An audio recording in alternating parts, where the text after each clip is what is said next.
My name is Patrick Smith Jr. For the channel Cure for Ignorance. Haven't made a video here in about a year, but with all the gun talk in the media and that, and everyone else posting videos, I thought it would be a good idea to get my take on it and my dad's take. This is Pat Smith Sr. We run Gun Safe Academy here in Omaha, Nebraska, and we're going to kind of machine gun these out today. A couple of videos here. We'll probably post them all today or tomorrow to get some of these issues addressed here. I guess let's talk about the Diane Feinstein. I'm sure if you're watching a video on YouTube, you've watched probably 10 videos about this already. Her new proposed gun ban, and they're not just wanting to ban high capacity magazines, they're wanting to ban standard capacity magazines. If you got an AR-15, it comes with 30 round magazines. It's designed to operate with 30 round magazines. Just about every semi-automatic rifle I have, except for like a Savage 22, came with magazines that held more than 10 rounds. And they're bringing up they started bringing this up when they had the Aurora, Colorado shooting, because the guy had 100 round magazines for that. So he had a 100 round magazine for the rifle, but didn't he kill people with the rifle and stop killing the rifle and went to the pistol? Why did he switch over? Well, he switched over because the feed on the magazine jammed the action of the rifle. So rather than taking the time to clear the malfunction, he simply switched to a secondary weapon, which is a handgun. Now, had he had several 30 round magazines rather than one large capacity 100 round magazine, or if he'd had any training at all, he would have dropped that mag, put in the next mag, and continued on. Because it would be a very simple matter to clear a malfunction. If we have a stoppage, you just stop the mag, the action, put in another mag, and you're back in the fight. So but if you have only one magazine, you can't do that. So if you had, since you only have 100 round magazine as opposed to 10 round magazines, he would have killed more people with 10 round magazines than he would have with 100 round magazine because of stoppage. Potentially. Yeah. Unless, of course, somebody in the audience would have, or somebody that he was shooting had charged him. If everybody runs away, you're going to kill everybody. If they charge the shooter and take advantage of that malfunction, they could take him down. Now, to say that having a 10 round magazine and gives you time to react during the reload might take 2 or 3 seconds. Okay? But they say that that time gives the people time to react to take the shooter down. Well, if that were true, then when the high capacity malfunctioned and he had to switch from the rifle to the pistol, that is the same length of time. People could have reacted during that span of time to take the shooter down. Did they? No. So that's evidence of the fact that they will not take the shooter down even when they're changing magazines, because they've been conditioned to run away. They've been taught to run away, and that's what they're going to do. So this window of opportunity to take them down is meaningless because everybody's been conditioned to run away. Well, I've been posting videos about that since, Cho shut up Virginia Tech. That's been several years ago. But, we talk about, in our concealed carry classes, we talk about the fatal funnel. And it can work for you or against you. If you got, the attacker on the other side of end of a hallway coming at you, he's got nowhere to go. He's going to come straight into the rounds you're putting down at him. Well, the same thing works in the mass shooter's advantage, is if he's shooting a room full of people and they all run for the one exit, he'll kill every one of them. Because none of you are attacking them, they're all going out the door. But if you got 30 people in a classroom and they all charge the guy, he might shoot 2 or 3 of them, and then he gets overtaken and shot. So and there's evidence in the FBI Uniform Crime Report. You fight back, your chance of injury goes down, it doesn't go up. So people always think that, oh, give the guy whatever he wants and you'll be less likely to be injured or killed, and that's not true. And that's not our opinion. That's from the unbiased data you get from the FBI Uniform Crime Report. If you don't believe me, look it up, and I'll put links to 2011's FBI crime report below this video. Now, something else Feinstein is death on is things like a pistol grip. Pistol grip makes it an assault rifle, or an accessory rail in the front, so you can mount a flashlight. Okay, so mounting a flashlight on it, that makes it an assault rifle. Or mounting a bayonet on it makes it an assault rifle, because that's very scary looking. You got a bayonet, you got a flashlight, you got a pistol grip, and you got a 30 round magazine. So that's an assault rifle, right? The problem is it's not an assault rifle, because an assault rifle, which just looks like an assault rifle, but it's not, an assault rifle is full automatic. Okay, this is semi-automatic and only semi-automatic. And having a bayonet lug or a bayonet mounted on the rifle, that needs to be banned because lots and lots of people have been bayoneted to death, right? How many people were bayoneted to death last year? I don't think he even made it onto the FBI crime report. So nobody was bayoneted to death last year? Not that I know of, yeah. So since no one in the United States was bayoneted to death with a rifle that ran out of bullets or a rifle that malfunctioned, it's imperative then to make bayonets illegal because they kill no one. And this is what Feinstein wants to do. And you look at number of deaths from firearms last year versus number of deaths from stabbings, and you're more than twice as likely to be killed with somebody by a knife than you are with someone with a firearm. I think I don't have it in front of me right now, but the number of firearms deaths last year was somewhere around 350. Okay, of those, the ones that are committed by rifles are about 3.5% of that. So 3.5% of 350, you're looking at around 10, maybe a little over 10. And AR-15s are only a subset of that.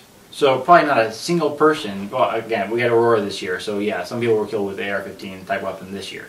But you're talking about 10 killed in the country by rifles, and so this is what we have to, man, it's just ridiculous. I mean, our total violent crime rate, everyone keeps saying that we're more violent than the UK, but our total violent crime rate for the US as a whole was around 400 or 450 per 100,000, and the UK is 3.5 times that. Their violent crime rate's over 1,300 per 100,000.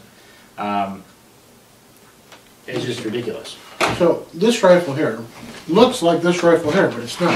What is that? This is a Colt Umarex M4 22 long rifle. It's a dedicated 22. We have a video actually already on YouTube demonstrating this gun, and it comes again standard with the 30-round magazines. And this gun, even though it looks almost identical to that, you close the dust cover on it and you can't tell the difference really. It's got a bayonet lug on it and everything else. This gun is essentially the exact same thing as this Ruger 1022 we got here. Okay, now this is obviously not an assault rifle. Well, there's no pistol grip on it, there's no accessory on it, Right, so yeah. No pistol grip. So because the grip is up here rather than down here, then it's not an assault rifle. Right. And, well, how many bullets does this hold? Well, we got this magazine here for it, and that's 10 rounds This there, is right? a 10-round magazine, So it comes with those, and then you got this one here sitting. which is a 25-round magazine. Well, now it's kind of looking like an assault rifle because it's got this big magazine sticking out of it.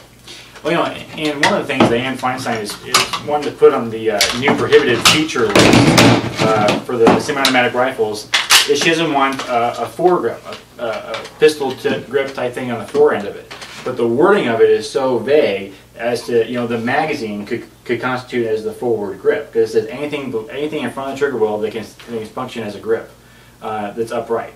So, Well, and the size of this 30-round magazine versus this 25-round magazine, right. it's bigger, harder to conceal. This one's smaller, easier to conceal. And of course, this is a rifle, but you can conceal this because it comes apart just like that. So you can take it and put it in both sides of your jacket and bring it out, and you're ready to put it into action, and the gun's ready to go. Well, the same thing that happened with the 94 crime bill. The limited magazine capacity at 10 rounds, and so because they did that, you had pistols that would take 15-round magazines or a little more. So you're reducing the number of rounds you can hold. So you're about the last inch and a half of these magazines they had to dump on to keep them holding more rounds. So pistol manufacturers started shortening up the grips of the pistol because there is waste in space there for that inch and a half. Well, then they shortened the barrel up in order to balance it out a little better, so pistols got smaller and easier to conceal, and they expected crime to go down for this. And something else that no one's really mentioning, again, go to the FBI's website and look at the Uniform Crime Reports, talking about how much more violent we are now than when the gun ban was in place. 1994, violent crime rate for the U.S. was about 750. And again, I'm estimating because it's been a while since I read it a couple days ago, and I don't have it in front of me. Our violent crime rate now is a little over 400. So we're right at about half what our violent crime rate was 20 years ago, and this ban's been off since 2004. So the ban did nothing when it was in effect. And obviously, it's been out of effect for some time. And when the ban was lifted, there were no increases in uses of, of assault weapons to kill people. No. In fact, assault weapons haven't been used to kill people, but maybe a couple of times in the whole year. So even if we banned and collected every one of these rifles in the entire country, the net effect on death rates would be statistically insignificant. It would make no difference, no change at all. So why do we need to ban these?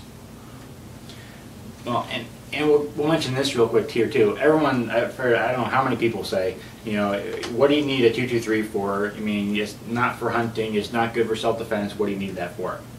And you're missing the point on the Second Amendment. And Thomas Jefferson said, and again, paraphrasing this quote too, but said the main reason that the people need to be armed is to prevent a tyrannical government from taking hold. Okay, so yeah, firearms, if we're concealed carry permit holders and instructors, and weapons are good to protect yourself against burglars and criminals that might do you harm. And yes, they're good for hunting, but neither of those is the actual reason for the Second Amendment. Is to prevent, the Second Amendment protects all the others. Right, to prevent our government from taking them away.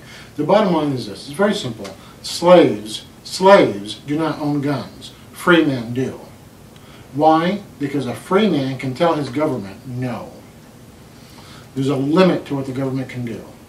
There's a limit to what they can tell you to do. There's a limit to what they can impose on you. And that limit is freedom, and that comes from God, not the Constitution. The Constitution just puts it on paper so everybody understands what it is.